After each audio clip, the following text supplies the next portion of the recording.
Hello, Kitty. Hello. So, can you tell me how you ended up assembling a ton of mermaid girls for this music video? Well, when I was a little girl, I was quite obsessed actually with mermaids and living by the sea. And I come from England, and I was living down in the south coast of England. And when I was 20 and rebelling, and I wanted to move away, I moved to London, and that wasn't really as near to the sea. So I used to go on a Friday on a train down to Brighton and stay until Monday, because I had to be by the sea. So I've always had this feeling, and now I live in Reykjavik, and it's just a harbour. I can see the sea here, and I can see the sea very close to my house. It's just out there. And when I started doing this project, where I managed to persuade a lot of women to dress up in whatever it was I made them dress up as, I figured that I would try and use this opportunity. And I combined spandex and mermaids into one piece, which is a triumph for myself, I have to say.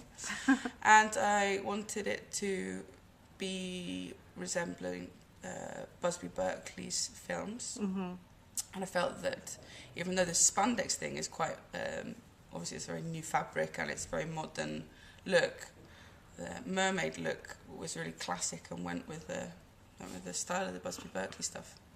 So I found a nice Art Deco pool to plonk my spandex mermaids in and did the video. And how did you come up with the costumes and the mermaid tails and everything? The costume I'd seen online somewhere before, not the entire thing, but the spandex tail part, and it was really easy to get someone to make that. And then a Polish girl who lives here, who's absolute genius with costume, called Karolina Paulich, she met with me, and I told her I wanted to use beads all over it, and she came up with this collar, net collar idea, and I wanted to have a really 40s looking hat, swim hat, and so I managed to find one that was just right. Actually, on a website that is for sufferers of alopecia and any sort of cancer sufferers who don't have hair. Oh, they had cool. amazing hats and stuff on there, so I bought a load of those. And so all these women showed up not knowing what they were going to do that day, right? No, they had no idea. So what did they think? They loved it. Mm-hmm. They loved it, and they generally do love it, and they generally like to take the costume and try and wear it somewhere else. This is a little bit impractical because you can't walk. Mm-hmm.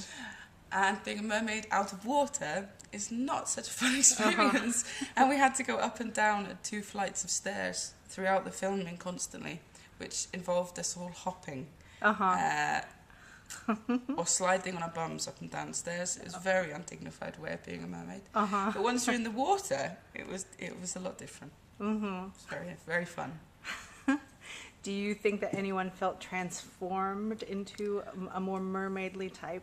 Oh God, yes. Okay. It was. I mean, this was a very extreme video. If you think you're just taking a load of women who do not dress up for anything, you know, they're not really actresses or people who put on costume probably since they were little girls and did play dress up. And this was very heavy, you know.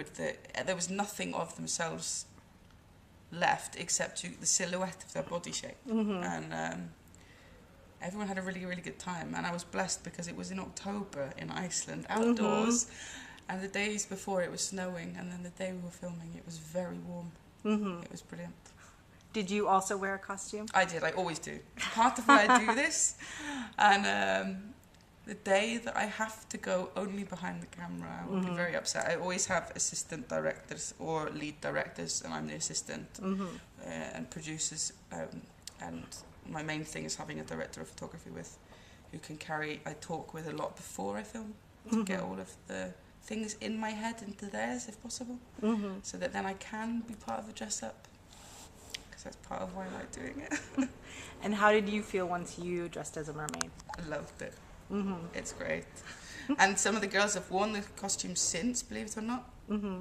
They've worn them to like little costume parties, but we've cut a hole so you can put your legs through a bit and the tail goes behind. But yeah, and it's very good. And one of them has got like a 9-year-old daughter who she kind of sewed it up a bit smaller so that she could wear it, because she just wanted to wear it when she saw what her mum was dressed up like.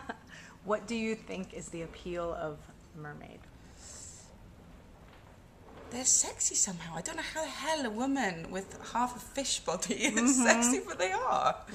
And they're magical. It's a bit like, you know, a unicorn. It's a horse with a pole in the front of his head at the bottom line, but they're still very mystical and magical.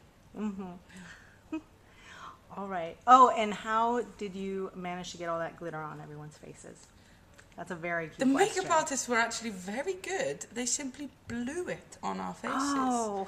They put when the paint was wet, they simply blew the glitter on, and it stayed on. I mean, it was amazing. I didn't know how the hell we were going to do this. With Just their mouths. they luckily didn't have bad breath, but no, it just stayed on, and then they touched up obviously as we went. I think there was a bit of spray over it to keep it on, but that was how they got it on, and it made it even more magical because you always see this kind of sort of you know, spray of glitter going through the air. It's very good. Awesome. Do you have, my last question, do you have any advice for anyone who wants to be more mermaidly themselves? Do I have any advice? Just try it, I guess. You should just try it. All right. Thank you. No worries.